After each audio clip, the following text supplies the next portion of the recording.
So hello everyone. I'm here today chatting with Stamatios from Essity.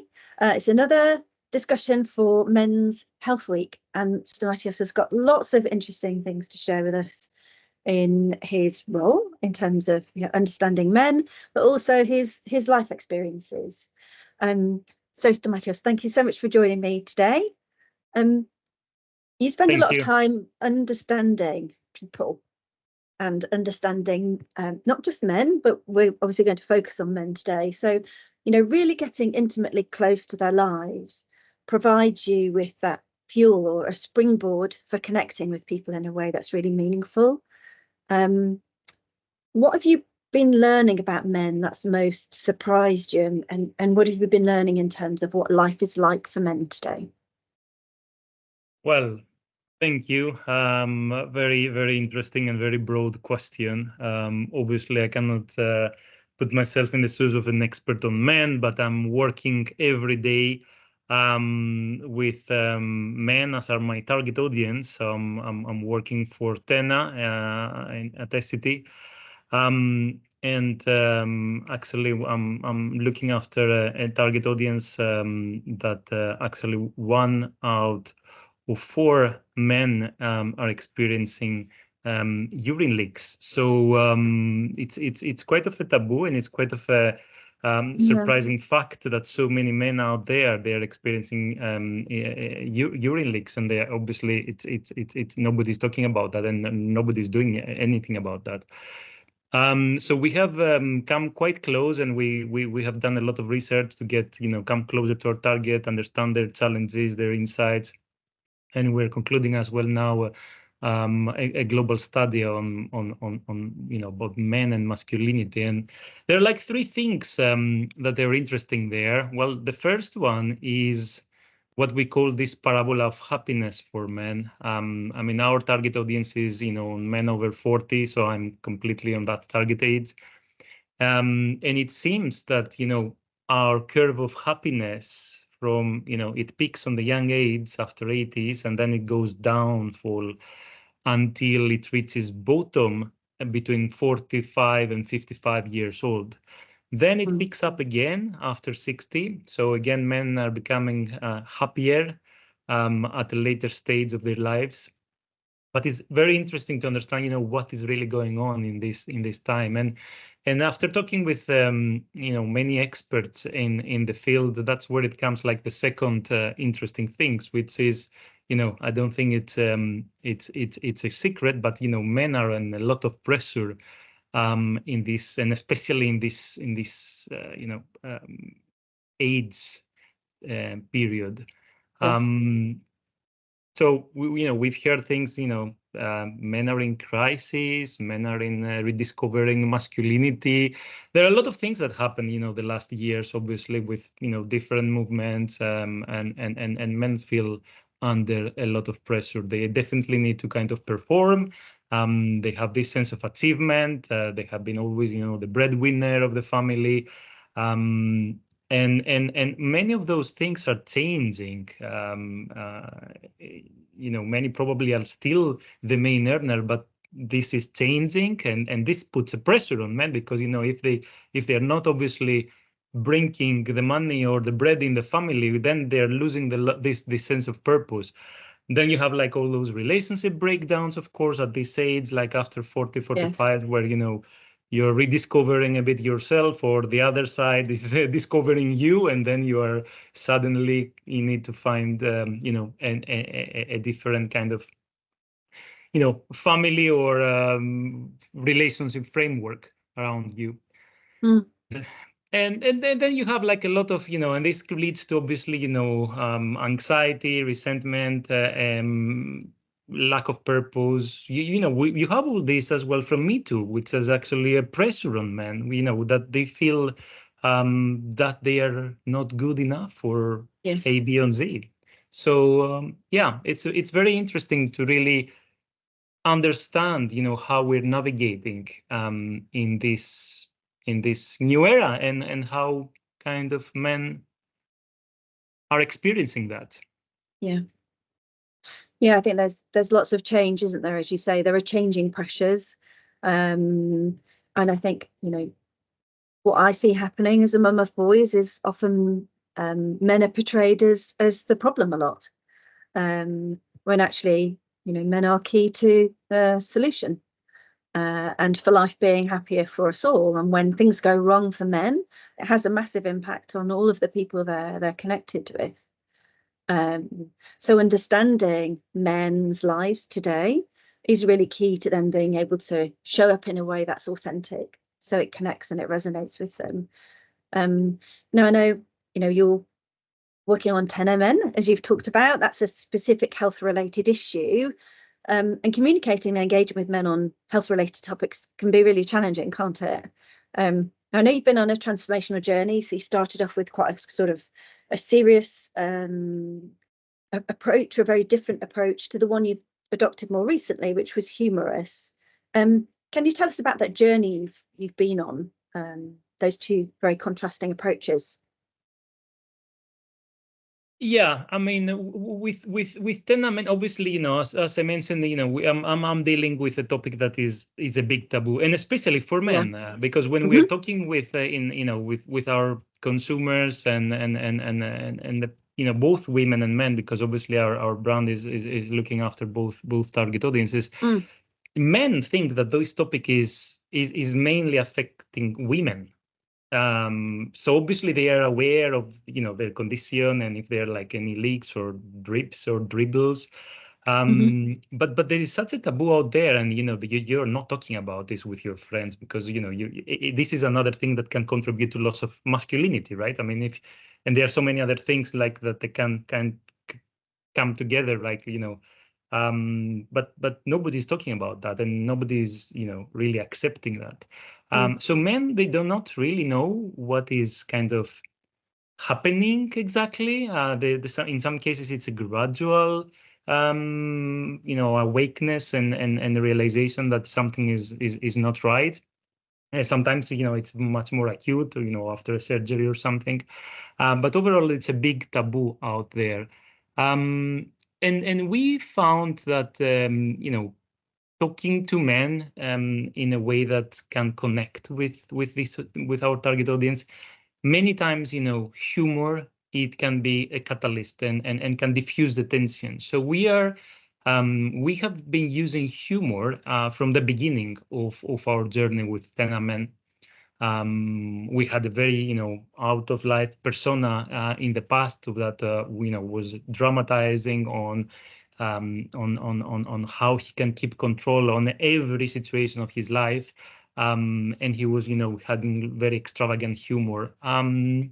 Then we moved in an era now that we're approaching that in a more authentic way, still with humor in the center, but in a more genuine and relatable way as well, with more authenticity of how our men experiencing the situation. So we are in this journey, and we found that we can connect and we can brush off the taboo of the situation with the right use of humor, as it happens in many social interactions that involves men or not, because humor is definitely something that can, you know, unlock many difficult discussions. Yes. Yeah, so it's a topic that isn't talked about, and I think you said 1 in 4 men experience this, but there just isn't an awareness of it. But using humor makes it, well, through your activity, you're raising visibility of it as a problem, but you're communicating in a way that resonates with men, and makes it easier to have a conversation about it, and, you know, normalizes it as a thing. Because as you say, you know, that the consequences of having this for men aren't just the actual experience of urinary incontinence, are there? There are other ramifications on their health and their well-being that can follow. Totally. And we are talking about, you know, a serious topic, and we had a lot of discussions internally as well, you know, how much you can, but the point is, you know, not to make fun of the situation of the person that is kind of experienced, because it's, you know, that's not the point, but you can really turn it around and make a joke or talk about something in a humorous ways without putting in the center like the person that is experiencing, but this kind of self-depreciation as well, or smart wit that we're using. So this kind of diffuses the tension, and then it's like in any kind of other normally men with their friends, they use banter a lot to kind of Yes. talk about topics and talk about things. So it's a similar example. Yeah, but as you say, you're not making fun of the condition, you're not making fun of the situation, you're just using humor. There's a brilliant quote from Ricky Gervais that I like, and he says, humor is akin to an inoculation against what might otherwise be seen to be inappropriate to talk about. Totally. So it's a great way to get beyond a taboo and have a conversation about it, and it works especially powerfully for men. Totally. So what gave you the confidence that you were getting the humor right? Because what you've just touched on now is that it's a brilliant idea to use humor with men, especially if you're tackling sensitive topics, but you've got to get the execution of it right. What gave you the confidence? Exactly. It's a fine line in many cases, and the difficulty that we found, obviously, and I think we have when we're discussing with different partners is, we have a global brand, we want to reach out to a global audience, and humor in many cases it can be different in different geographies. So what it can be funny for a German can be completely the opposite for a Mexican, for example. Very true. So this is one of the challenges that we did quite a lot of research in when we how we're crafting our message and how we're approaching our humor, and we're still on that journey as well. So we cannot say that we have the final solution or the recipe. So we are on a journey still. But we found that when you make it, make it more visual, you make it, you play more on this, smart wit area. So it can travel to at least to more geographies.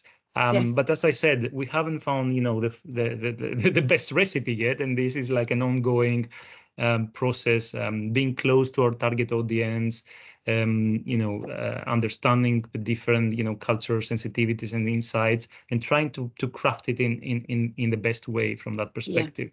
Yeah. And I think, organizations and businesses that are really successful, that's their mindset, and that's, you see that shining through in all the work we do with Essity. You really invest in, radical empathy, really understanding your audience and using that to fuel the products that you develop. So you're addressing those needs, but also how you communicate and engage with your audience. And you don't settle. It's like a constant learning, isn't it, to get better and knowing that things keep shifting. I think that's brilliant. So one of the things I hope people will get out of these videos is, just an understanding of some of the health issues that men face. And as you say, urinary incontinence isn't something that's widely known or talked about. So, if you were having a conversation with another man about it, what would you say? What do they need to know about it? Well, that's exactly one of the issues, that it's difficult to have a conversation about this topic. I mean, men overall, in general, it's difficult to have conversations with their friends about kind of serious topics. I mean, I'm generalizing now, but it's men like to do activities. They don't like to sit down and have a serious conversation about things. Things are evolving. This is happening more and more, and many men are opening up and with their friends, instead of just going out for a beer and doing something. They're also kind of relying on each other to kind of talk about things that they're bothering them, but things about the men is easier to talk about women, sex, and salary and things like that, but it's more difficult to talk about their more intimate kind of it's very personal. Exactly. It's you don't really put it out there. Once you if someone makes a first step, though, that's where you understand that it's more. First, they understand that it's more common than they think, that they are not alone. And then they start like opening up and they say, oh yeah, it's happening to me as well. I go to the toilet and then there is like a drop coming out and and I have to do this and the other. And then the other one like, oh yeah, it happened to me and this is what I did. So then it start opening up. But then you need the courage to kind of put it on the table and in some cases, as I said, with the right use of humor, you open the layers out of it. Yeah, it's an exciting topic. Obviously, when we're talking about drips and dribbles or leak, when you're out and about, or you can, there are other things that they bother them even more, like prostate cancer, for example, that it's, quite serious disease, obviously, that you need to take care of. And in many cases, it can be linked, actually, depending on, how the treatment, it can be linked that it can create some need for some urine leaks, etc. So it can be connected at some point. It's not the cause. So please, not everybody that experience any urine leaks, it means that it has, so by no means. But in some cases, it can be connected, or after any surgery. I mean, you might, require for a shorter period of time to kind of take care of this situation. So there are things out there that men really need to, to put attention and take care for their health, that they're, quite serious. But this is,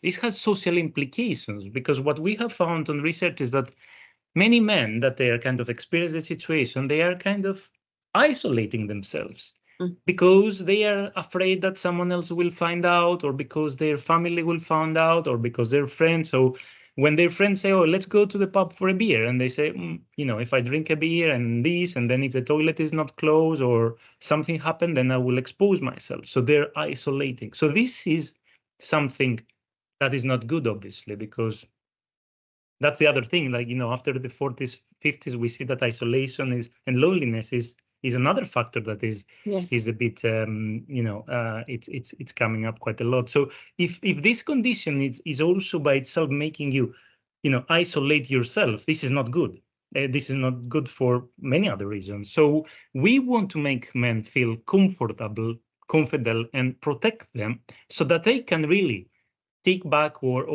live their life as they wanted, with all the confidence and all, make them feel really comfortably in any situation. So that's how we want to contribute on that. And on the other side, we want to kind of really break this barrier and open up the conversation, so that is something that men can easily talk about, talk to friends, talk to doctors, talk to someone, so that it takes the stress out of it. Yeah, so essentially, I think what you're saying is, in itself, this isn't harmful or damaging in the way that some of the other health problems men can face is, but it can have consequences that are more damaging through, as you say, social isolation, loneliness, and stopping enjoying life in the way that you were. But the product that you create is designed specifically for men and provides a solution so that men can have that confidence and still go out and live its life. So it doesn't have to have such a negative, detrimental impact. And as you say, if you can smash the taboos around it and get people talking, that also has a massive help, doesn't it? Totally. So I know you're working hard at how you portray men in advertising, getting that balance right, as we've already talked about. But I'd love your point of view on how you feel about how men and boys are portrayed in ads today, and how you'd like to see that evolving.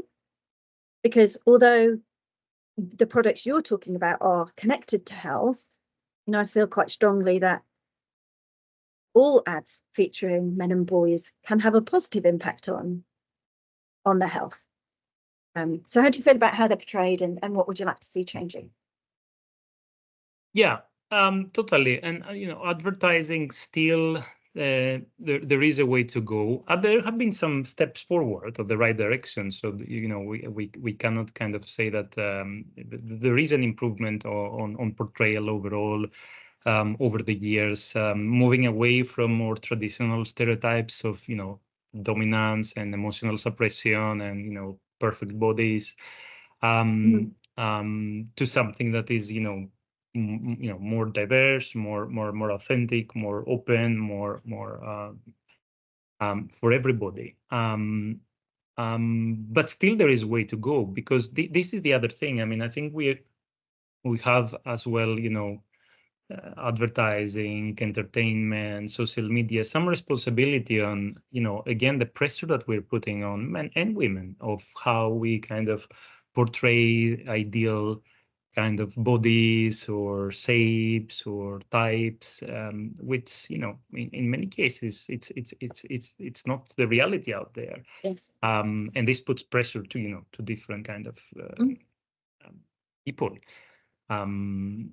So, you know, definitely there is a way to go. And nowadays advertising are more likely to, you know, to show men that they are kind of involved fathers, they're more sensitive, they're, you know, they have diverse interests. I'm not talking like, I think we need to make, like, it's not that you know, you can still portray men and it's still aspirational, that, you know, you can have a masculine kind of image of a man, but they're more complex things. So it's not like that we are sifting, or that we need to sift to a kind of totally kind of, I don't know, sensitive or more feminine kind of stereotype. No, I don't like to put like those kind of, you know, it's, you know, left or right or black or white. I think, you know, there is a lot of diversity, and there is a lot in between, where, you know, you can still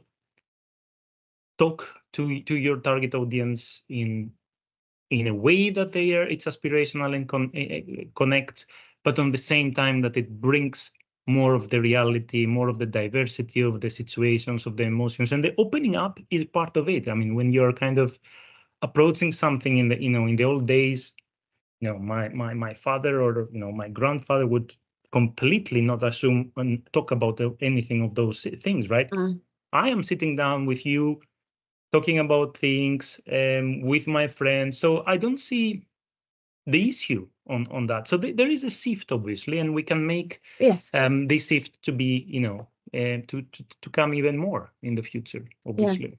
Yeah, I love what you're saying and how you've articulated that. I think it's important to say, you know, we're not trying to turn men into women, Totally, but it's trying to evolve the unidimensional portrayal of what it was. There was very much a stereotype of what it was to be a happy, successful man, but actually real life is much more diverse than that, and there are many ways in which to be an authentic, successful, happy man. And so I personally, I see that as a celebration, in the same way that, you know, it's important to celebrate all people in life. We need to do the same with men and make it more of a priority. Totally. I think we need to champion men in that. You know, I don't like to put like, oh, it has to happen this in you know, instead of the other. So and that's the other thing. They're not really, I think, you know, good role models out there. You know, we are looking on. They're not really good role models, and that's where you have other kind of role models that they are pulling on the gap of what they find to pull men, you know, to pull on those anxieties and challenges that men are facing, kind of to bring them on their side, and that's dangerous as well. So yeah, it's a more multifaceted nature of modern masculinity, still masculine, but you know, with different layers, more complex maybe, or with more layers. So that's very interesting, actually. Yeah, and that's what makes life great, isn't it? You know, we're not all the same, we're all different, and it's that individuality that makes us all interesting.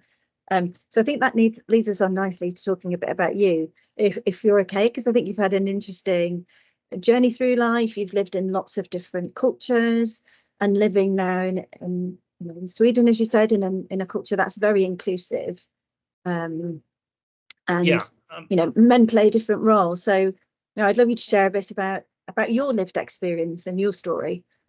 Yeah. Okay. Great. Yeah. I mean, I think as you know, I'm from Greece originally, but I left Greece when I was 18, and then I've been living in the UK for approximately 4 years, studying there, and then went to live in Spain for approximately 13 years, working and living there, and now for the last 10 years I'm in Sweden, with working here, and also that's where I settled with my family.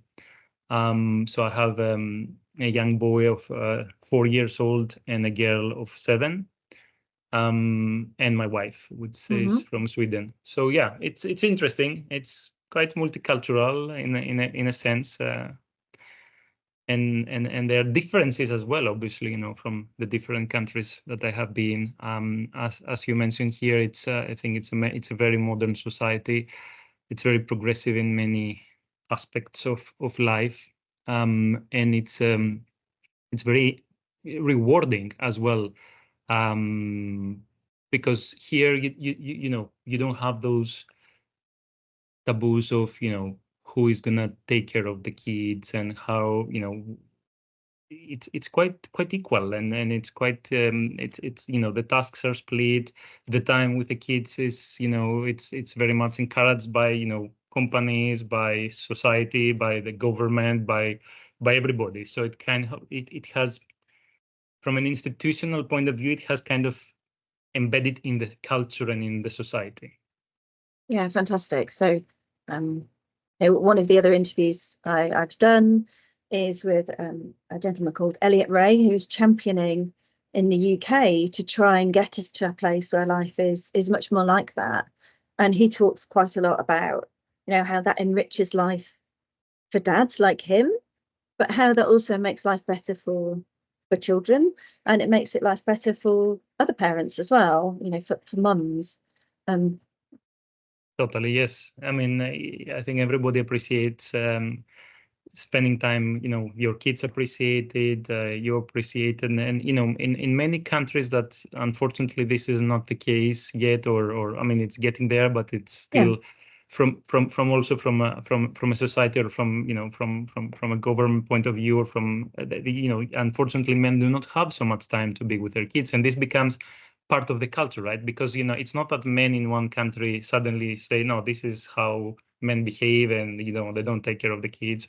It's the society needs to also put some the infrastructure in place so that culture adjusts and changes. Otherwise, it's not just a cultural thing.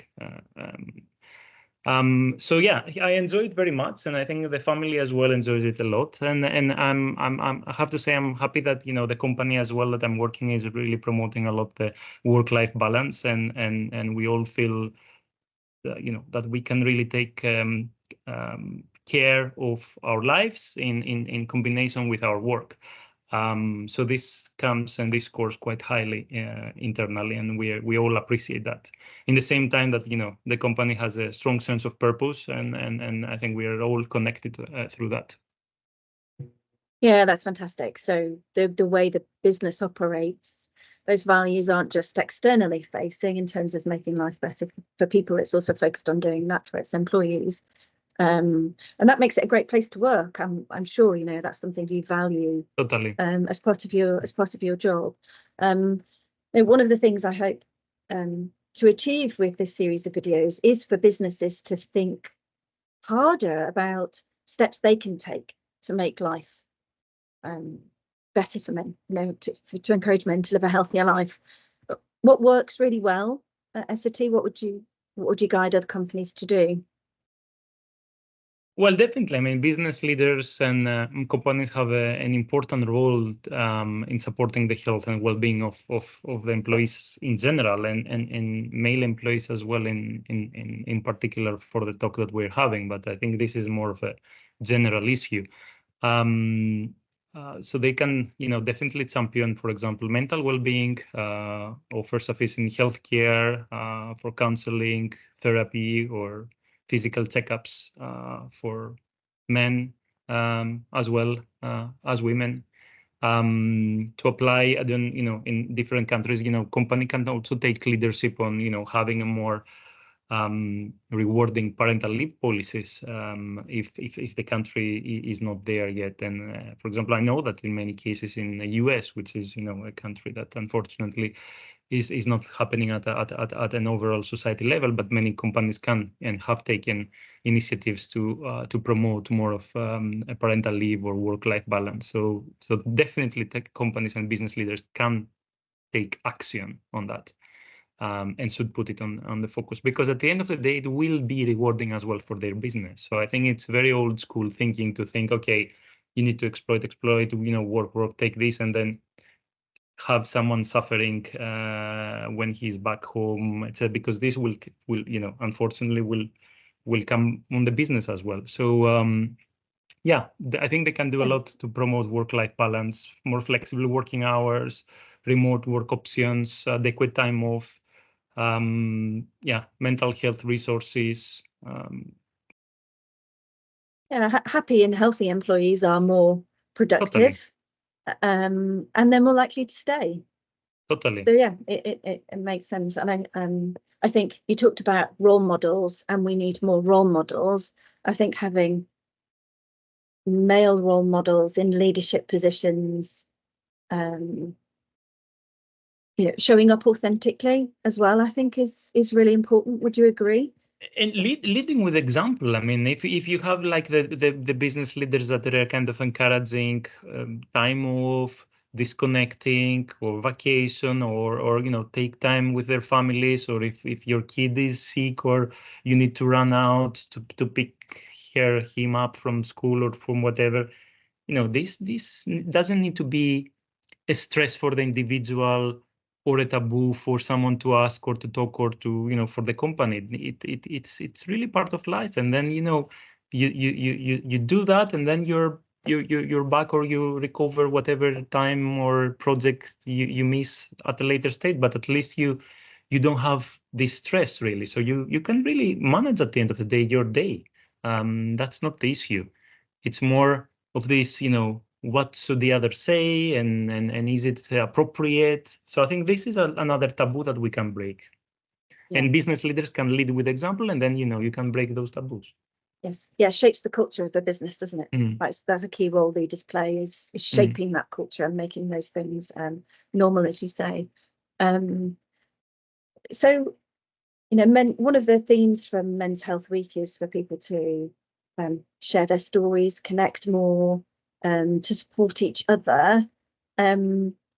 Is that part of your life, having a support network of mates around you, or other male colleagues perhaps at work, friends, relatives? How does that work for you?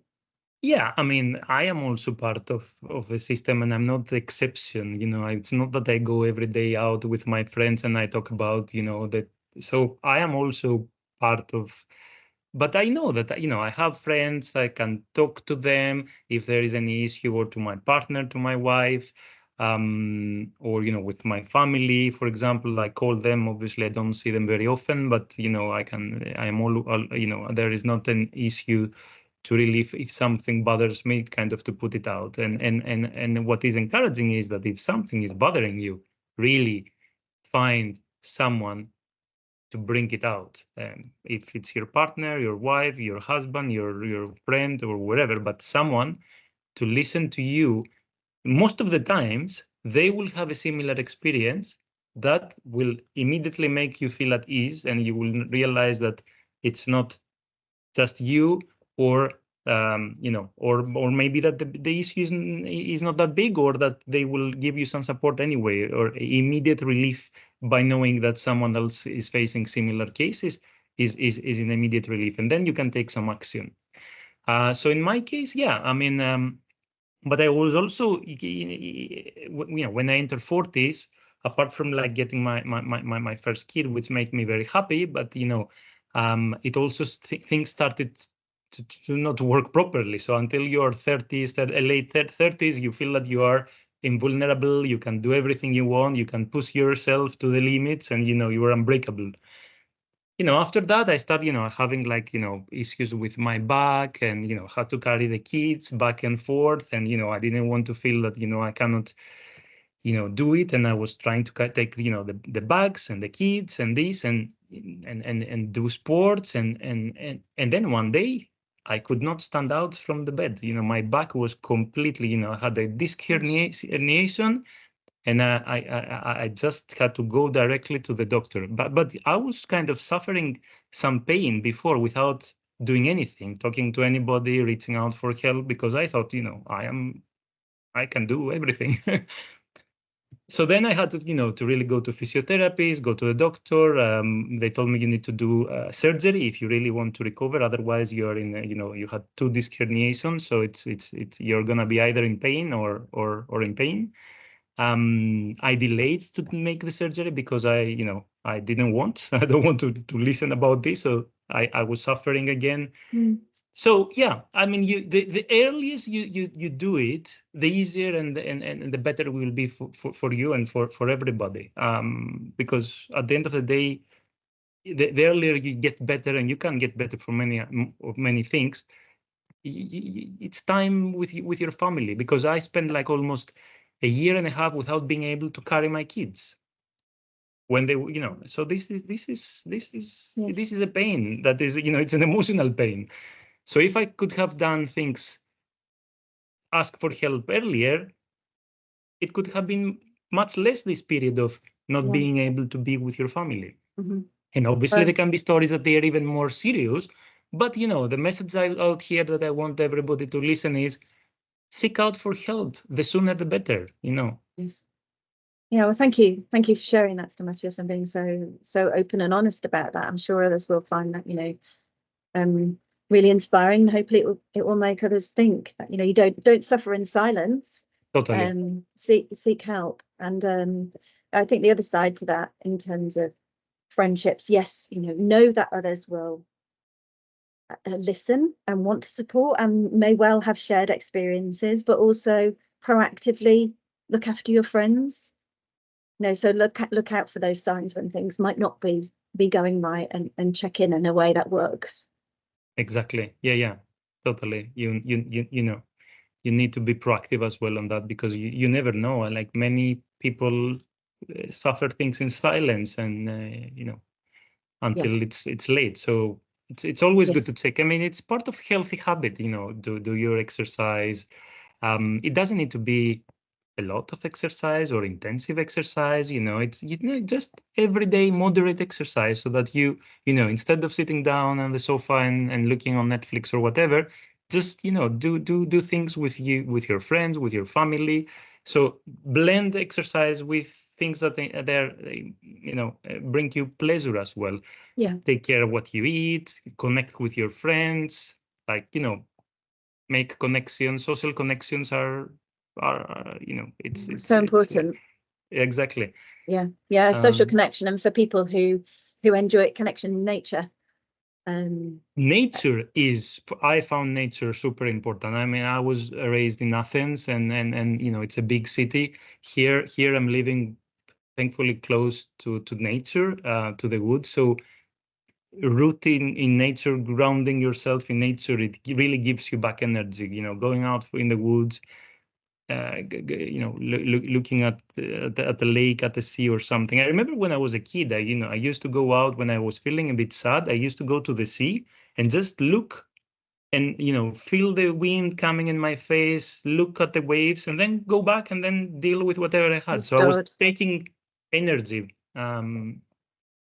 Yeah, beautiful. Well, thank you so much for everything you shared today, Stamatios, for being so open and honest with us about your lived experiences. But also, I want to congratulate you and thank you for all the brilliant work you're doing at S2 to make sure that you're really understanding the audiences you're connecting with, especially men, so you can connect with them authentically, develop products that meet their needs, and make life better. So huge appreciation. Much Thank you so much. Thank you. All the best. Bye-bye.